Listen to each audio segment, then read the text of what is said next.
Welcome. We are this morning,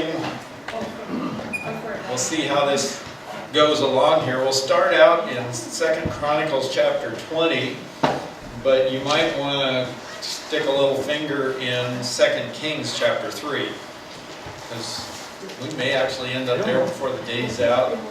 You never know. We actually have two similar passages, two similar challenges with the same, very much the same players involved, but really different scenarios. And the experts that I read have somewhat of a mixed idea of which one came first and why, and I can kind of go either way. I can make an argument either direction, whether this one we're studying in Chronicles occurred first and the other one occurred later, and there's reasons to look at the other one and go, it could have happened first, maybe this one came later. So you can kind of do the dance with me, but I think there's lessons to be learned both ways. So just to review, if I could get Kathy to pop me up a map, maybe the colored one to start with. This gives you the big picture of the kingdoms in the area, so you know who we're talking about. We've got a problem with Moab. And Moab is the green one right here, right on the east side of the Dead Sea. And they're the problem child in this one. The other one that we're going to be talking about is Edom, which is this one right here. And so here's the southern kingdom of Judah, the northern kingdom of Israel that kind of laps out across the Jordan there. And then the ones we're always reading about are Ammon, Moab, and Edom. And of course you've got other tribes out here, the Nabateans that are out here. If you've seen on your TV show or something where they go out in the desert and out in this canyon in the middle of nowhere, there's this amazing city carved into the rock with all the pillars and everything, that's these guys. The Nabateans are the ones that did all that stuff, and they're out in this neck of the west. So that's kind of our playing field this morning, and the passage we've been looking at in 2 Chronicles, we have the Moabites here that have decided to pull a sneak attack on Judah. And what they've done is they've come around and they've picked up some Edomites and allied themselves with them. And I think they've also got some support from Ammon, if I remember correctly. And so the three of them together have come around the south end of the Dead Sea, and there's a highway goes right up this west side of the Dead Sea. And they've gone to a little town, which you probably can't see on the map, but it's right about there. And I think we had a photo last time looking across the Dead Sea at that place, where they staged their attack from. And then, no, I have Ezion. I don't know. No, which one is, no, it's not Ezion. I'll get my brain in gear here.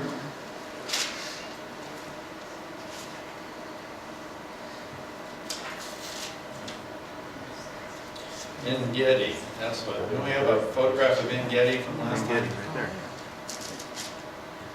Let's see.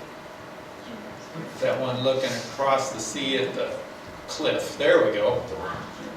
Looks like Roosevelt in the Columbia Gorge, actually.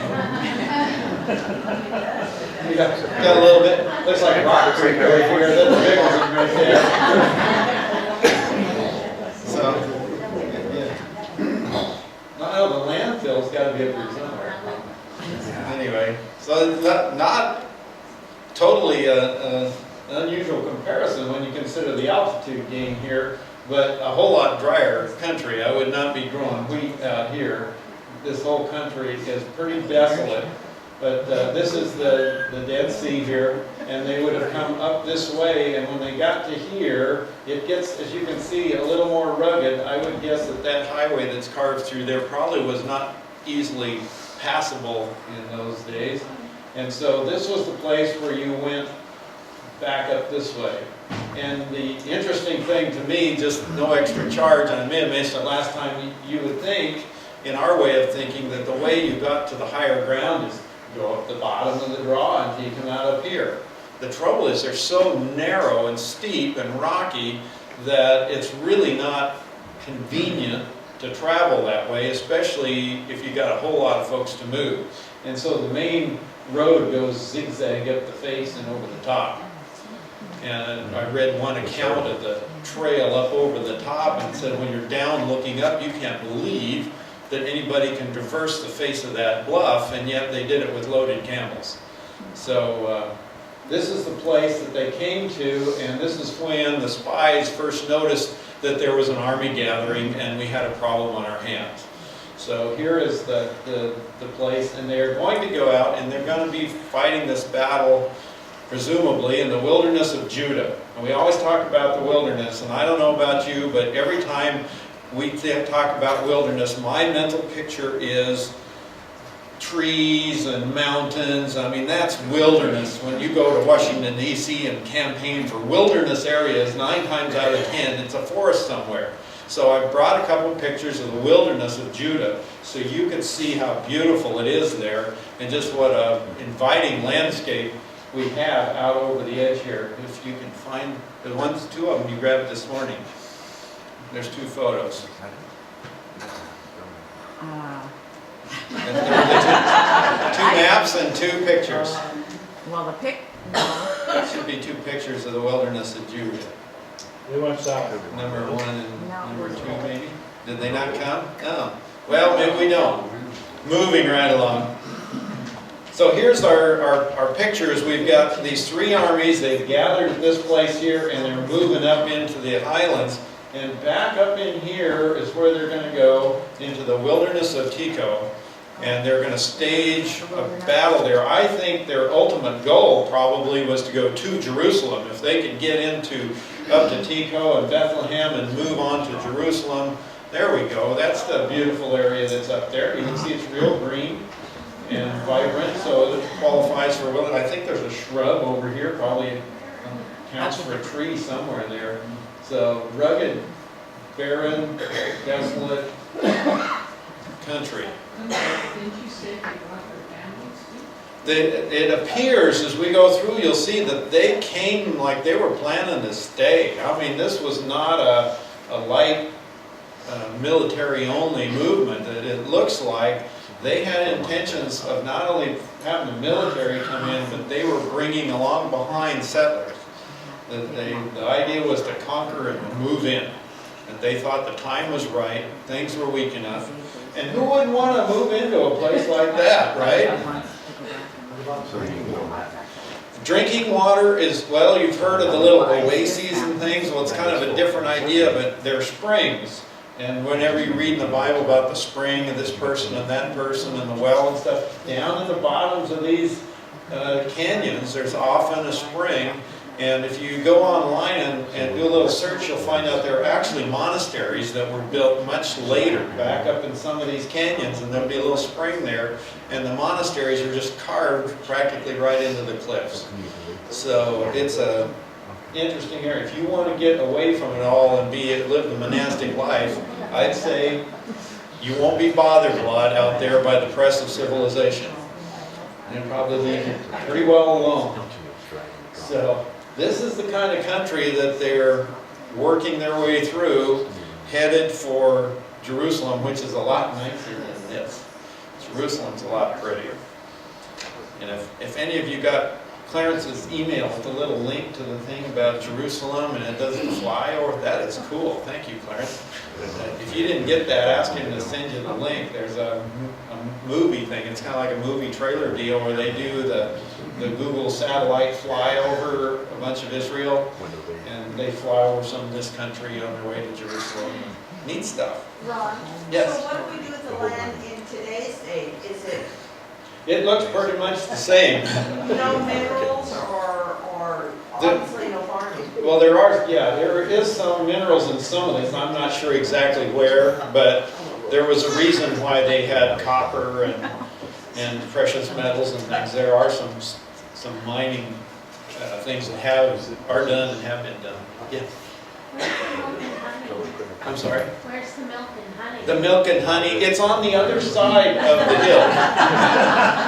Supposed to be where the milk and honey. Yeah. Is this all CRA? I'm sure it is, yeah. Yeah, you can see that little clump of grass right there where they planted that one plant.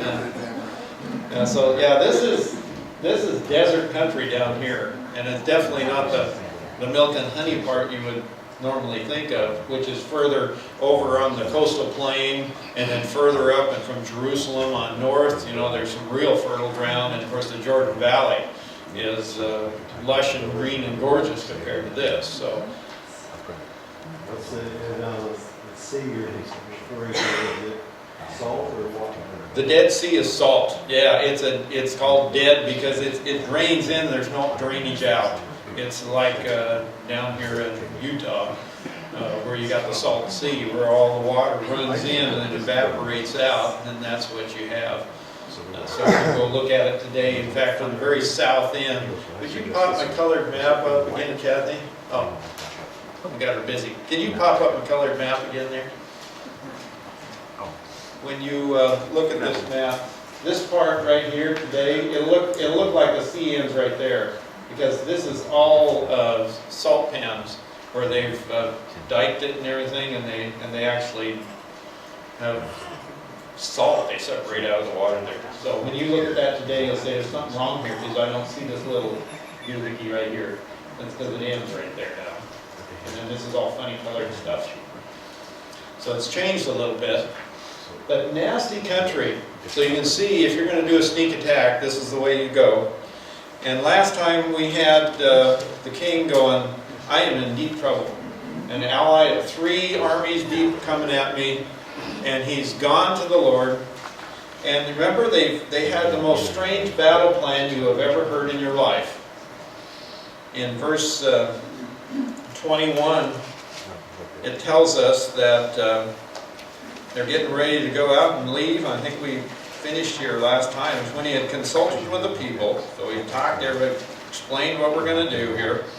And then they're getting ready to go. He appointed those who sang to the Lord and who praised him in holy attires as they went out before the army, and said, give thanks to the Lord, for his loving kindness is everlasting.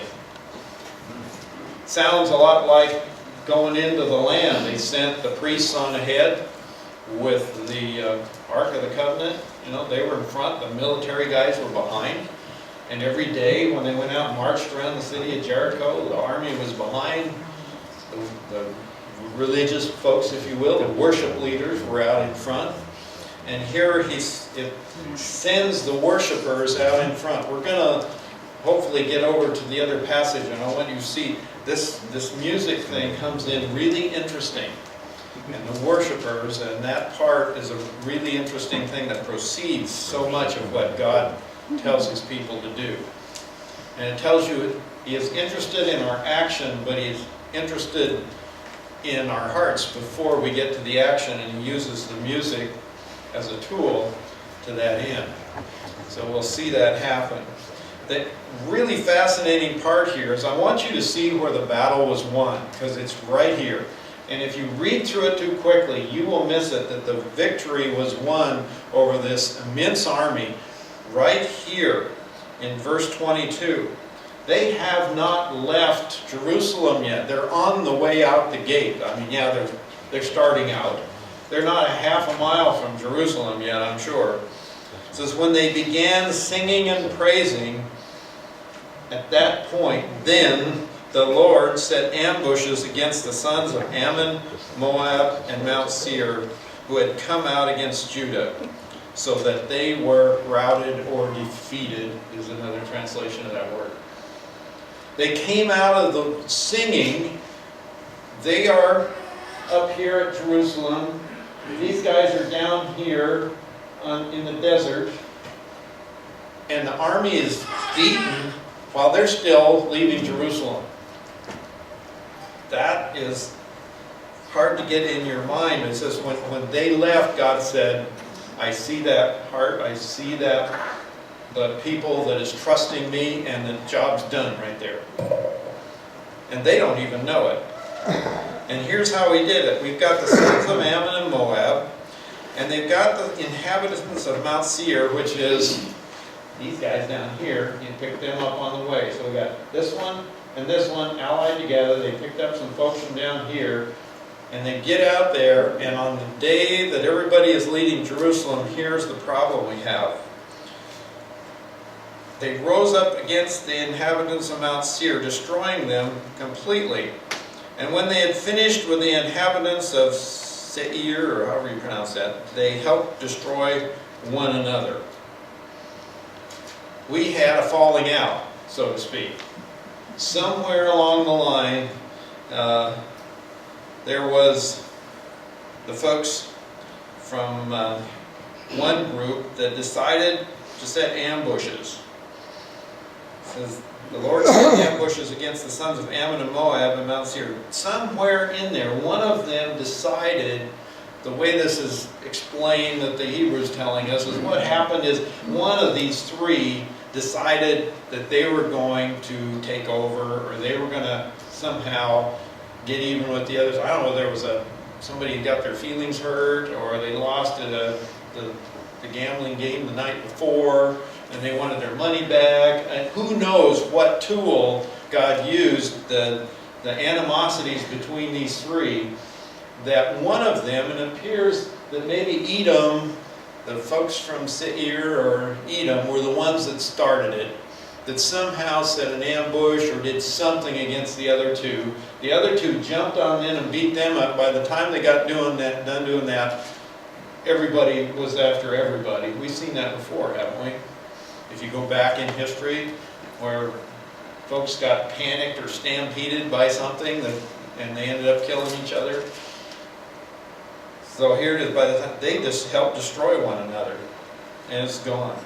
So then Judah, marching on along, not knowing any better, they came to the lookout in the wilderness in verse 24. So they came to this high point where they could look out over the plain, or the you can call it a plain, it's kind of a plateau up there in this area, I guess. And they looked out towards the multitude, and behold, there were corpses lying on the ground, and no one had escaped. Can you imagine that? You're expecting to see this vast army all encamped out there, and they looked and there's nothing. There's people and animals and stuff laying all over the place. There's been this great battle, and you're the ones that came along and found it. And everybody is gone. Nothing but the birds and the whatever, probably a few vultures circling overhead. And all this chaos of a battle that's been completed, and then all of their goods. So they're all gone. Not one had escaped. And when Jehoshaphat and his people came to take their spoil, they found much among them, including goods, garments, and valuable things which they took for themselves, more than they could carry. And there were 3 days taking the spoil, because there was so much. It took them 3 days to go through this whole group, and that's where a lot of them get the idea of the way the words that are used to describe what was there, and the time that it took to gather them up. This is more than just gathering up the spears and swords, that they had a tremendous amount of backup, if you will, or it was a camp that was planning to be prepared for a long time. So whether they were planning to move in or they just expected a long siege, they had a truckload of stuff. And then the fourth day, and this is a word you'll see once in a while in the name of churches and youth camps and a whole bunch of stuff, and now you'll know where it came from. On the fourth day, in verse 26, they assembled in the valley of Barakah. I don't know if you've heard of seen a Barakah camp. There's one over on the west side that's a riding camp for kids called Camp Barakah. And you go, how does a place like the desert we were looking at ever end up being called something from way over here, from way over there? Well, it means blessing. It's the valley of blessing. And there they blessed the Lord. Therefore he had named that place the Valley of Barakah until today. They finish up praising God for what he did. Is there any indication what happened to the family? It sounds like nobody escaped and nobody lived. if maybe in your mind you say, well, there had to be a few that trickled off and went back home or found their way home, and maybe that's possible. Because how do you end up without somebody alive somewhere that was the last man standing, if you will? So logically, there's probably something, but it says here no one had escaped, so whether their wounds were also significant, that even when they killed the last guy and struggled along, they all died before they got out of there, or lack of water, or who knows. Would the women and children be left somewhere else like they were with David? Yeah, you would think that they'd leave them back at the sea or something like that, and they may have, I don't know, but there was no one. God took them all. So, to finish up our story, in this case, every man of Judah and Jerusalem returned with Jehoshaphat at their head, returning to Jerusalem with joy, for the Lord had made them rejoice over their enemies. And they came to Jerusalem with harps and lyres and trumpets to the house of God. And the dread of God was in all the kingdoms of the lands when they heard that the Lord had fought against the enemies of Israel. So the kingdom of Jehoshaphat was at peace, for his God gave him rest on all sides. And so now you have to try to figure out how this jives with 2 Kings. And this gives a lot of people heartburn because they're similar, same country, same group of countries in a way, little different arrangement of the players. And this one ends with Jehoshaphat having peace because the word goes out. We've seen that before when God moved in and there were people who went, oh, we know those folks. Maybe back in the days of Joshua, the reputation was out and people feared them because they knew not what they did, they knew what God was capable of doing. In Kings, we have a little different story, and my leaning is that this was early and it lasted for a while, and then we had a little change in the administration somewhere. In chapter 3 of 2 Kings, we are back with the northern kingdom, and we aren't going to get a long ways through this morning, but I wanted to at least get you started comparing and thinking about the two things and what we can learn from them, and puzzling over this man Jehoshaphat. We've got Jehoram, the son of Ahab, that became king over Israel and Samaria, and you remember why. Because Ahab died in the war that Jehoshaphat was at, and he almost got it because they mistook him for Ahab, and these guys up north, Aram, came after him and were about to, till he cried out. Whether he cried out, "It's not me!" Oh, or whether he cried out to his God, which is more likely. So he came back home, and now Jehoram has become king over Israel at Samaria in the 18th year of Jehoshaphat, king of Judah, and he reigned for 12 years. And he did evil in the sight of the Lord, though not like his father or his mother, for he put away the sacred pillar of Baal, which his father had made. Nevertheless, he clung to the sins of Jeroboam, the son of Nebat, which he made Israel sin, and he did not depart from it. So that tells us a little bit about this guy. He moved away from the worship of Baal, if you will, but he moved right back to the sins of Jeroboam, which was what? The golden calves and the false worship of, supposedly, of Yahweh. And they pretended to, but they had their own system. So he did not depart from that, he stayed with that. And as this is taking place, it says now there's this guy Mesha, who is right down here in Moab, and he's got a problem. And this is what kind of makes me wonder about the first time. If the one we looked at before happened before, then Moab would have been in submission to Judah for some period of time, probably afterwards. They got this big army beat up.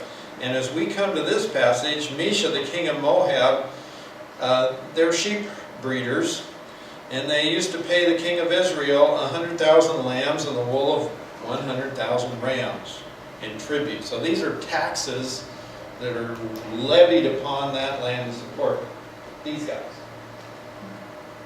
Doesn't make you happy. Nobody likes taxes. These guys least of all. And they were chafing under Ahab and Ahab's father.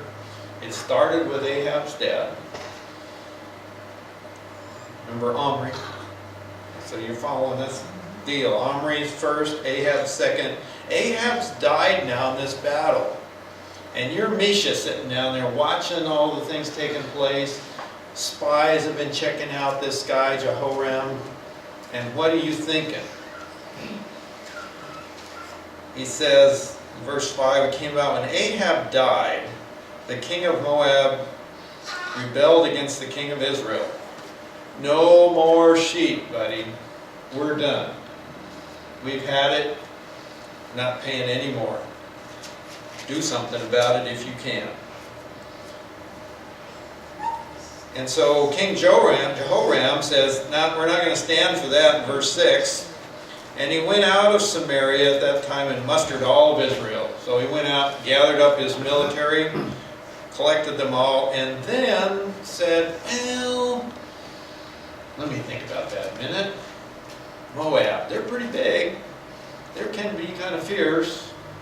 I need help. So he says, I know where I got help. I know where Dad went for help. And I got a relative down there that could influence the king, and they ought to, I think I'll give him a call.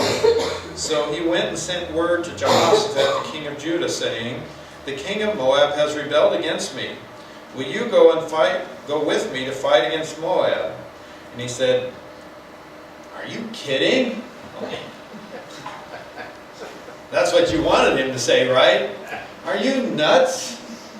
Why would I go with you? The last time I tried this, I should have learned a lesson. That was a stupid idea. I about got killed. And we got beat up really bad. Why would I go with a king that rejects my God? Well, we've gone away from Baal. Why would we go with a king that rejects our God and do this alliance? But this guy, at this point in his life and career, and this is where the argument comes, people saying, oh, this one came first and then the other one, because he tried it this way, and then last time, boy, he went right to the Lord and prayed. And there's, you can see that, maybe. Anyway, he says to the king, where am I here? Oh, will you go up with me to fight against Moab, verse 7. And he said, I will go up. I am as you are, my people as your people, my horses as your horses. And then he says, well, hey, you're the experienced general. Which way shall we go up? And he answered, the way of the wilderness of Edom. Well, you've seen the wilderness of Judah. Multiply that times a bunch. So this time, this guy's coming from Samaria up here. He's coming down to Jerusalem. They're going down the kingdom of Edom and Aram. It's just the reverse of what happened last time. The other one, these guys came up this way. This time we're going down, and we're going to go somewhere right about in there. That's where we're going to decide to tackle these guys. It's just like interesting that we have these two similar but kind of almost reverses. And so here they go. And the king of Israel went with the king of Judah and the king of Edom, and they made a circuit, 7 days' journey. And they got down there, and surprise, surprise, there was no water for the army or the cattle that followed them. Darn, I knew there was something I forgot. How do you deal with that? Ron, I don't understand. In Chronicles, everybody was wiped out. 0. All the Now military. we've got a king and troops. Well, Israel's been wiped out a time or two as well. Their military, their armies. but it didn't wipe out the whole country off the face of the planet. So the argument would be is if the Chronicles one happened first, and this is years later, then they've rebuilt. They grow fast. They must grow fast, or, we don't know how many troops they committed out of their total available military, so. And if this one happened first, then the question's gonna be even more so, how did these guys rebuild enough to do the second one? This is gonna be the same argument either way, that how do they rebuild? Because what you're gonna see here is these guys get beat up pretty much. So here we are, and this just boggles the mind, doesn't it? This guy who is known, he has a reputation for following his God. You've got to really get that in your mind. He has done great reforms in the country. He's gone about, he reestablishes the temple worship. Jehoshaphat's done really, really good stuff. Why does he, after the deal with Ahab, and marrying his son off to Athaliah, Jezebel's daughter? You got two, man, Jehoshaphat, what were you thinking? And now you got, yeah, I'll go with you. You just got to wonder, Jehoshaphat, my goodness sakes, what are you thinking? Don't you? He's bipolar, he didn't take his medicine. Maybe that was it. He's just over here and he's over there. And then the other part you really got to think about, the king of the north here is saying, you're the experienced guy, I'm younger. You're the guy. How should we go about attacking these guys? You've been around a while. You've dealt with them before. How are we going to hit them? Are we going to come down across the Jordan? We could come down across the Jordan and nail them this direction. And if for some reason the strategy is that it's a better plan of attack, it's a better way, they're weaker or something there, says going down here and coming around and hitting them from the south is the way to go. You saw the pictures. It looks like they picked up the king of Edom like a rabbit, right? They pick up a little help along the way. Yeah. Yeah, because he had his permission, number one, maybe he was. You got to go through them. Yeah. Maybe So- he was an ally or something too. Good observation. They come right through the kingdom of Edom, and they actually do pick up a little help there. It's interesting, these alliances back and forth. It's like there's no love lost between them, and yet, you know, the enemy of my enemy is my friend today. So today we picked these guys up on the way. But wouldn't you know, I mean, we saw the pictures. They know what this country looks like. Believe it or not, I know it's be shocking to you, but this area down below the Dead Sea, go look at it on the satellite today. It looks just like this over here, maybe a little flatter, it is rugged, desolate, barren country. Why would you go down there and expect to be plenty of water? They get down there and go, everybody's dying down here. And you just want to go, what were you thinking? What were you planning? You're going to go down in that miserable country, and you're going to find water, and everything's going to be good? Of course you're not. We're almost out of time, but I want you to see what the guy does. Is he's got a little bit of smarts. Jehoshaphat said, what are we going to do? We've got no water. And the king, we got to go to the northern king first. His reaction to it is, oh no! The king of Israel said, alas, that's Old English for oh no. For the Lord has called these three kings, there's probably Edom, he's called us all together, and we're all going to die, to give them into the hand of Moab. Man, suckered again. God's just pulled us down here, and he's done it because we're all going to die. That's Jehoram. And Jehoshaphat says, isn't there a prophet of the Lord here that we may inquire of the Lord by him? oh, it's starting to wake up now. Maybe we ought to check in with God. And we'll see, we're about out of time here, him begin to look for somebody that they can talk to. I have not yet been able to figure out how they happen to have one handy, but there was one available somewhere. And the king of Israel's servants, guy in the back, can't you see him? Hey, I got an idea. It's one of the servants in the back says, I know a guy. There's this guy, Elisha. You heard about Elisha? Said, he's a good one. Says, Elisha, the son of Shaphat, is here. He's in the area who used to pour water on the hands of Elijah. He's the guy that served that Elijah. We remember him. And this Elisha, he's the one. And he's in the neighborhood. My question is, where are they? Yeah, that's what my question is. I thought they were way out in the middle of nowhere. Yeah. So does this mean that they're back up here somewhere and the army's down there suffering? It almost looks like that, doesn't it? Because why would Elisha be hanging out down here? Last time we saw Elisha, he was way back up here. So I am not sure how that works. And not very many commentators go, hey, where is everybody on the map? But wherever the kings are, Elisha is nearby. And they will bring him in, and we will start that story next time. But you really, we got to take time to go through that little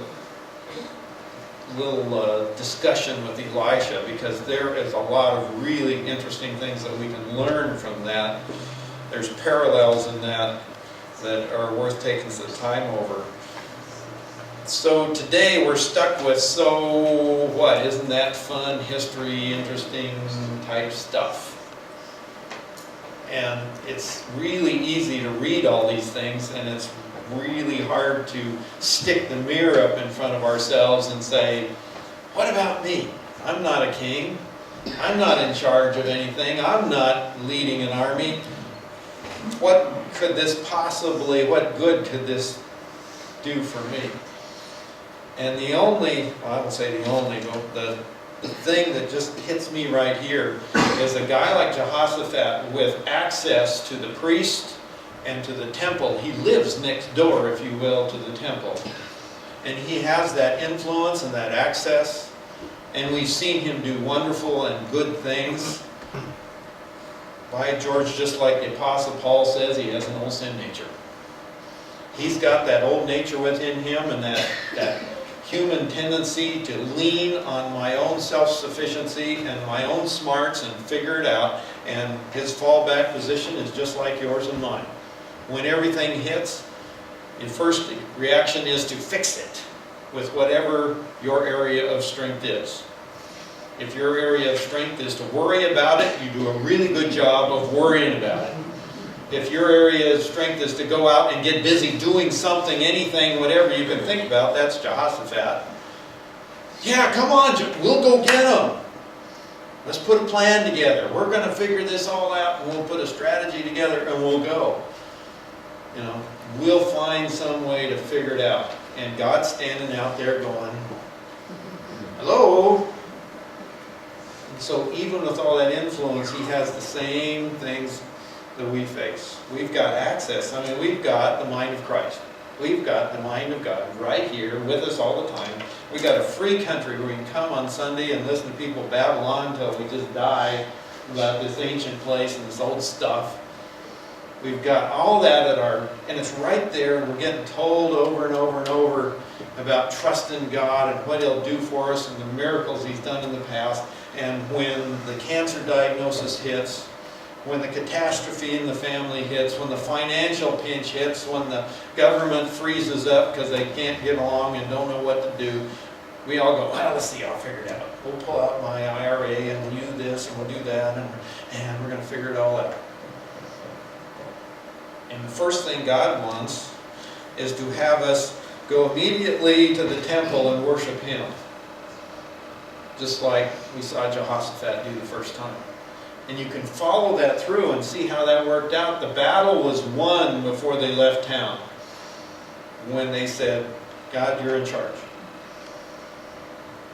Now, it would be easy to, if I was one of the modern preachers, to tell you that that means that life will always be wonderful. And if you just go and you pray in the church and you sing in the worship in the morning and you just trust Him, that you'll always win the disease. You'll live to be 1,000,000 years old because you will never die from any disease or old age or anything like that. And life will be wonderful. You'll always be rich. And that's not the case, and it's not true, and you know that. But what will be is you will be still in my soul. You will have that peace, that trust in Him that will take you through all those things, and you will not be destroyed like so many people you see. Because you know that He's in charge. And that's what I saw in our dear Pastor Paul as he went through his illness. And you heard him say it. God knows when I'm going to go. The doctors say this, but He knows the day, and I'm just waiting on Him. And that's what the lesson here is, and the contrast to that is what we're going to be looking at in this next story of a guy that's tried his own way first. And thought that was the best shot. And is going to get reminded again, as God is so patient to do, that I'm still here, I'm still in charge, I'm still in control. Please trust me. Let's close. Father, we thank You for our time together this morning, looking at these old ancient stories. It is so easy for us to read them, say, oh, that's cool, that's neat, and just let them go and not apply them to our lives. Father, help us to learn from guys like Jehoshaphat, who are real people, made real mistakes, but also had real victories when they listened to Your truth and Your word, and when they truly recognized and worshiped You.